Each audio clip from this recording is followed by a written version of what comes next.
ഇത് ദേശസുരക്ഷയെ ബാധിക്കുന്നൊരു വിഷയമാണ്.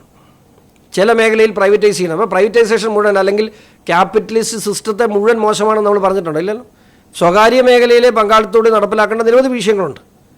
ഇപ്പോൾ ഏതെങ്കിലും ഒരു ഷോപ്പിംഗ് മാൾ സർക്കാർ നടത്താൻ പറ്റുന്ന കാര്യങ്ങളല്ലല്ലോ, അത് അതിൻ്റെ വഴിക്ക് പോകും.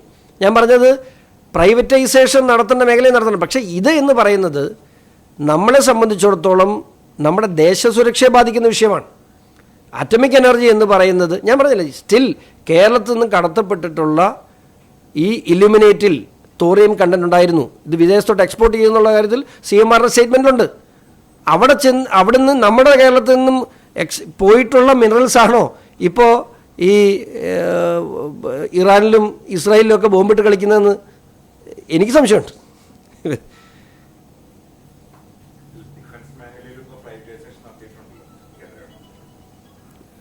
സെക്ടറുകളല്ലേ, അതിർത്തി പോയി വെടിവെക്കാൻ സ്വകാര്യ മേഖലയെ ഏൽപ്പിക്കാറില്ലല്ലോ അവിടെ. അല്ലെങ്കിൽ ആണവ ആയുധങ്ങൾ നിർമ്മിക്കാൻ അതെവിടെയെങ്കിലും പ്രൈവറ്റൈസ് ചെയ്തിട്ടുണ്ടോ? ഇത് അതുമായിട്ട് ബന്ധപ്പെട്ട വിഷയമാണ്. അല്ല, തീർച്ചയായിട്ടും ആണവ ആയുധങ്ങൾ ഇത് എന്തിനാണ് ഉപയോഗിക്കുന്നത്? റോക്കറ്റിൻ്റെ സ്പോഞ്ച് നിർമ്മിക്കുവാൻ.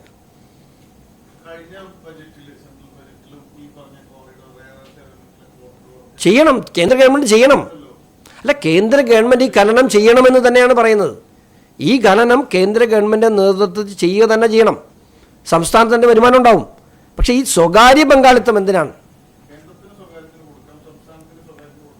അല്ല, ഏത് മേഖലയാണ്? റെയർ എർത്ത് എലമെൻസിൻ്റെ സാന്നിധ്യങ്ങളിൽ അത് ഇതിൻ്റെ ഏത് ഘട്ടത്തിലാണ്? ഇപ്പോൾ കേന്ദ്ര നയം മാറ്റി, ഇപ്പോൾ 2019 പ്രകാരമുള്ള നിയമം വെച്ചാൽ കുഴപ്പമില്ല. കേന്ദ്ര നയത്തിൽ ഇതിനകത്ത് ഇപ്പോൾ അന്താരാഷ്ട്ര തലത്തിൽ ഒരു വളരെ സോഫിസ്റ്റിക്കേറ്റഡ് ആയിട്ടുള്ള ടെക്നോളജി ആവശ്യമുണ്ട്. ആ ടെക്നോളജി ഇപ്പോൾ പിണറായി വിജയൻ നെതർലൻഡിൽ പോയപ്പോൾ അവിടെയുള്ളൊരു വലിയ ഈ മിനറൽ ബീമനുമായി ചർച്ച നടത്തി. ഞാനിതിനു മുമ്പ് പറഞ്ഞൊരു കാര്യമാണ്, അവരാണ് ഓഫ് ഷോർ മൈനിങ്ങിലെ ലോകത്തെ ഏറ്റവും വലിയ ഭീമന്മാർ. നമുക്കില്ലാത്ത ടെക്നോളജികളെ ഓപ്റ്റ് ചെയ്യാൻ സ്വാഭാവികമായും കേന്ദ്ര സംസ്ഥാന സർക്കാരുകൾ ഇതിനൊന്നും ഓപ്റ്റ് ചെയ്യുന്നതിന് തെറ്റൊന്നുമില്ല. കേരള സർക്കാരും പ്രൈവറ്റൈസ് ചെയ്യുന്നതിന് കുഴപ്പമൊന്നുമില്ല. അല്ലെങ്കിൽ പ്രൈവറ്റ് മേഖലയിൽ നിന്ന് സഹായങ്ങൾ ഇപ്പോൾ നമ്മളൊരു പൊതുമേഖലാ സ്ഥാപനം ക്രിയേറ്റ് ചെയ്ത് അവിടെ ഒരു ഫാക്ടറി 100% പ്രൈവറ്റ് സ്ഥാപനങ്ങളെയും വിദേശ കമ്പനികളുടെയൊക്കെ സഹായം അവിടെ ആവശ്യമുണ്ട്. അതല്ല തെറ്റ്. ഇത് തീരെഴുതി കൊടുക്കുന്നതാണ് തെറ്റ്. അവിടെയാണ് പ്രശ്നം. ഇവന് എല്ലാ തരത്തിലും ആഗോള ഭീമന്മാരെല്ലാം ഇത്തരത്തിൽ പ്രൈവറ്റ് കമ്പനികളാണ്. അവരൊക്കെ കടന്നു വരും, സ്വാഭാവികമായിട്ടും വരും. അതല്ല തെറ്റ്. പക്ഷെ അതിന് ഈ 365 രൂപ ഇപ്പം ഇലുമിനേറ്റ് എടുത്തുകൊണ്ട് പോകുന്നതിന് സർക്കാരിന് കിട്ടിയത് 365 രൂപയാണ്. ഒരു കിലോയ്ക്ക് ഒരു M3 14,500 രൂപ വിലയുള്ള സാധനമാണ് 365 രൂപയ്ക്ക് 2019 മുതൽ എടുത്തുകൊണ്ട് പോകുന്നത്. ഇറിഗേഷൻ വകുപ്പിൻ്റെ ഒരു ചുമ്മാ ഒരു ഓർഡർ, ചോദിക്കാനും പറയാനും ആരുമില്ല.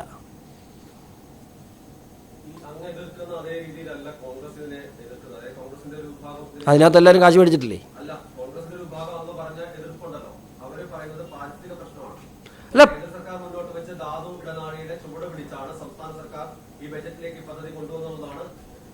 കോൺഗ്രസ് ആരോപിക്കുന്നത്. അപ്പോൾ അങ്ങ് പറയുന്നത് സ്വകാര്യവൽക്കരിക്കുന്നതിന് പ്രശ്നമാണ് പറയുന്നത് പ്രധാനമായും. മറുവശത്ത് മറ്റൊരു പറയുന്നത് പാരിസ്ഥിതിക പ്രശ്നമാണ്. ഇപ്പോൾ VM സുധീരനാണെങ്കിലും. അപ്പൊ അതിനെ എങ്ങനെയാണ് ഇതിനെ? ഇപ്പോൾ ആറാട്ടുപുഴ പഞ്ചായത്ത് ഇല്ലാതായിപ്പോയി. 19 വാർഡുണ്ടായിരുന്ന ആ പഞ്ചായത്തിൽ ഇപ്പോൾ ഒരു വാർഡ് നിലവിലുള്ളതാണ്. അത്ര അതിനുള്ള സൈസ് ഉള്ളതെന്നാണ് പറയുന്നത്. നിങ്ങളെല്ലാം അവിടെ പോയിട്ടുണ്ടാവും. ഈ ഖനനം നടക്കുമ്പോൾ ഒരു തൊട്ടി അവിടുന്ന് മാറിയാൽ ഒരു തൊട്ടി തിരിച്ചിടണമെന്നാണ്. അതവിടെ നടക്കുന്നില്ല. 100% G. സുധാകരൻ പറഞ്ഞ അഭിപ്രായത്തോട് ഞാൻ അങ്ങേറ്റം യോജിക്കുകയാണ്. കാരണം അല്ലെങ്കിൽ നമ്മുടെ തീരദേശമേ ഇല്ലാതാവും. ഇപ്പോൾ അവിടെ ഒരു 4-5 പഞ്ചായത്തുകൾ, ആറാട്ടുപുഴ, അമ്പലപ്പുഴ ഉൾപ്പെടെയുള്ള തോട്ടപ്പള്ളി, ഈ പ്രദേശങ്ങളിലെ കടൽ 1-2 കിലോമീറ്റർ അകത്ത് കയറി അല്ലേ.